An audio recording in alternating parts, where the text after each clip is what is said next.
off with opening statement from you and questions.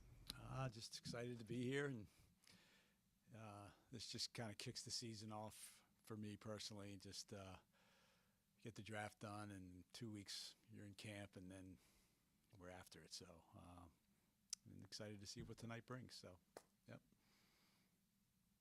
Questions in the room? Coach, when we had you on the Mildred Pelkey podcast after Champ Series, we talked a little bit about the draft, and you were telling us how excited you were at the time to have 2 picks in the first round, and you've since traded one away. I'm just curious, what was your mindset when it came to trading away that pick? Yeah, it was simple. Once I knew Owen Grant was potentially in the mix, I've been after Owen Grant since the day I got into the league.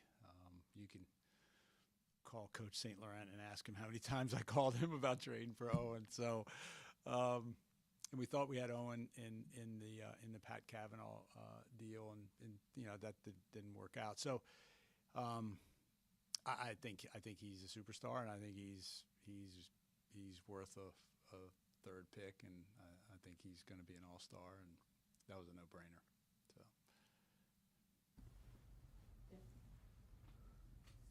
Coach, the lefty attack spot seems to be the spot that most people are pointing to as the most open spot maybe on the Cannons roster right now. There is a lot of good lefty attackmen in this draft class. How have you kind of gone to, sort of evaluating the different lefties that might be available that might be the best fit for the Cannons? Yeah, I think you hit the nail on the head. It's the fit, right? Yeah, and I'm going to go down in the professional cross history is the guy that just screws up the lefty attack spot. So hopefully I'll get it right. I'm excited about camp. I mean, look on our roster right now. We've got a really healthy and excited Will Manny. You can't discount that at all. I probably should have my head examined of not playing him last year, but that worked out the way it worked out, right? We brought 2 other lefties in, Brian Cameron, Graydon Hogg. Both could play midfield, both could play attack. So there's, what we're trying to create there is the ultimate competition.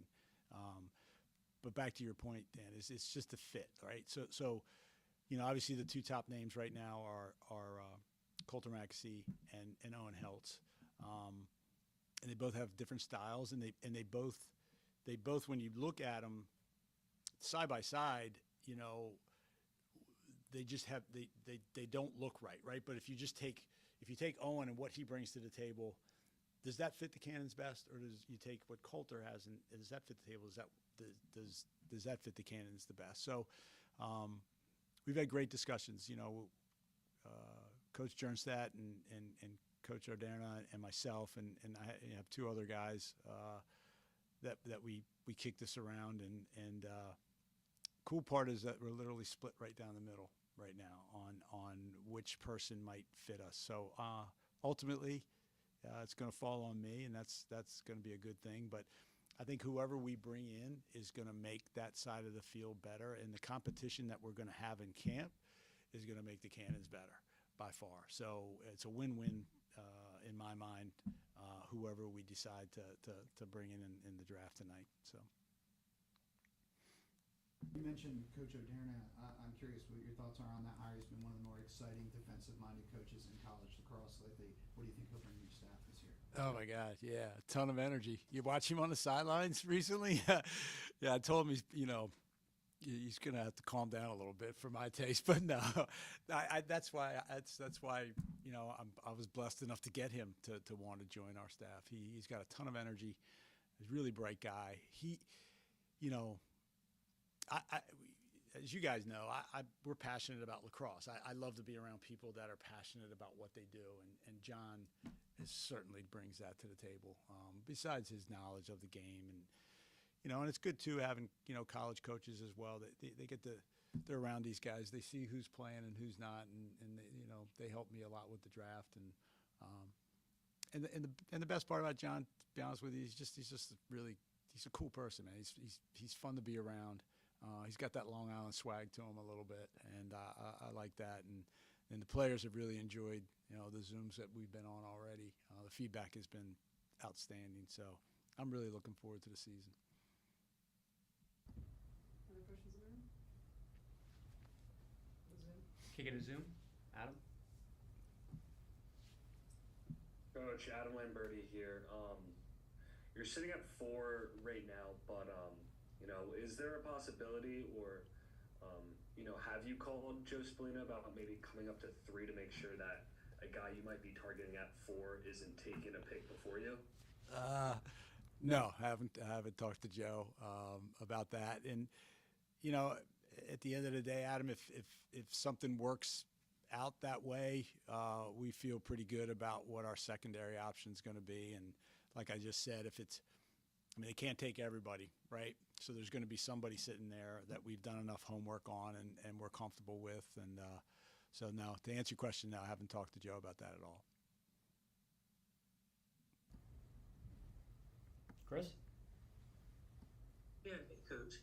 Just kind of generally evaluating last season and heading into your personnel for this upcoming season, what are some other spots you feel that the team needs to improve upon that might be addressed in this draft? In the draft, I going back to Owen, that was a really high priority for me. Not necessarily Owen, but if you look back in our first year, our transition game I thought was much better, much more effective. Put it that way. Cade, I don't know how many twos he had that year. I think it was 4 or 5 last year. We didn't get anything out of him, and I thought our transition game last year was effective between the D to the O, but I think our production was way down, right? So that's an area I wanted us to and we will be better at this year. So Owen's going to bring some of that to the table. I wanted us to have a more physical option to Ethan. Ethan's a heck of a player. So we addressed that technically in the draft through Owen Grant. Defensive depth, we addressed that technically in the draft through Owen Grant because he can go down there and play close. So when you get a guy like him, it's like having 2 players, 3 players, you could almost say, right? Now, obviously, we got to get the left-handers spot, secure, which we will. And then depth and maybe a little more athleticism in the midfield.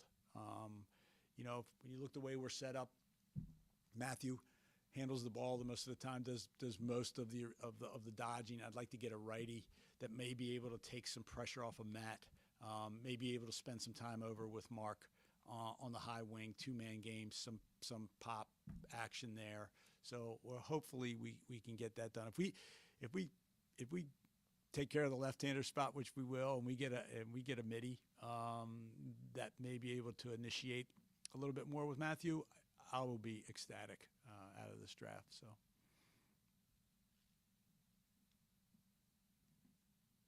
Chris?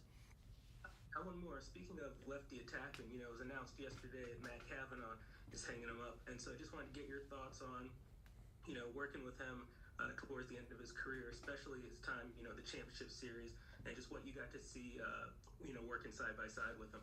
Yeah. I don't have my phone, but I'll try to paraphrase the text I sent to him. It's one of the joys of my life being able to coach Matt Cavanaugh. I mean, it's just truly an honor. Incredible professional, outstanding human being, great teammate. I mean, everybody kind of says those things, but when you see it in action, and obviously the clutch piece of it, that's a trait that he's earned. But more so for me, it was just the kind of person he was. So we talked about this at the end of the season, and we talked about it about a month or so ago. He still wasn't quite sure he was ready for this. It's a big adjustment period. Matt hasn't known anything else in his life besides that, and he's going to miss that locker room. That was his biggest worry. But these are the things that we have to transition into, and you got to create that feeling somewhere else, and that's what we talked about, how to do that, hopefully. But an honor and a pleasure to coach him, and I've told him this personally, but I texted again. Just sorry the way things ended up last year. You don't get do-overs,